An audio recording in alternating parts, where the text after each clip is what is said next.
বিপদত পৰিব পাৰে লুৰিণজ্যোতি গগৈ অখিল গগৈ কিন্তু কা আন্দোলনকাৰীসকললৈ সকিয়নি প্ৰদান কৰিছে অসমৰ মুখ্যমন্ত্ৰী হিমন্ত বিশ্ব শৰ্মাই যে যিসকলে কা আন্দোলনকাৰী আছে বা যিসকলৰ বাবে কা আন্দোলনৰ সৃষ্টি হৈছিল সেই পৰিবেশৰ সৃষ্টি হৈছিল যাৰ বাবে 5 জনকৈ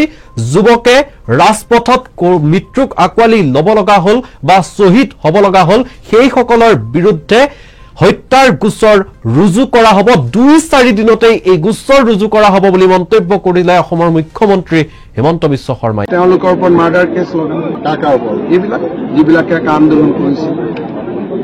মই কৰাই দিম মই 2-4 দিন চাওঁ মুখ্যমন্ত্ৰী হিমন্ত বিশ্ব শৰ্মা পুনৰবাৰ সৰব হৈছে কা আন্দোলনৰ বিৰুদ্ধে কা আন্দোলনকাৰীসকলৰ বিৰুদ্ধে কা আন্দোলন এটা ফাঁকি আছিল বুলি মন্তব্য কৰিছে অসমৰ মুখ্যমন্ত্ৰী হিমন্ত বিশ্ব শৰ্মাই এই কথা অখিল গগৈ আৰু গৌৰৱ গগৈ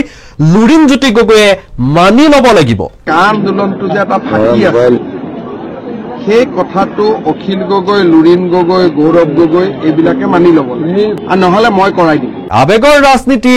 অসমত শেষ হ'ব লাগে বুলি মন্তব্য কৰিলে অসমৰ মুখ্যমন্ত্ৰী হিমন্ত বিশ্ব শৰ্মাই আৰু বিশ্বনাথ চাৰিআলিত নিৰ্বাচনী প্ৰচাৰ চলাবলৈ উপস্থিত হোৱা অসমৰ মুখ্যমন্ত্ৰী হিমন্ত বিশ্ব শৰ্মা সংবাদ মাধ্যমৰ সন্মুখত পুনৰবাৰ সৰব হ'ল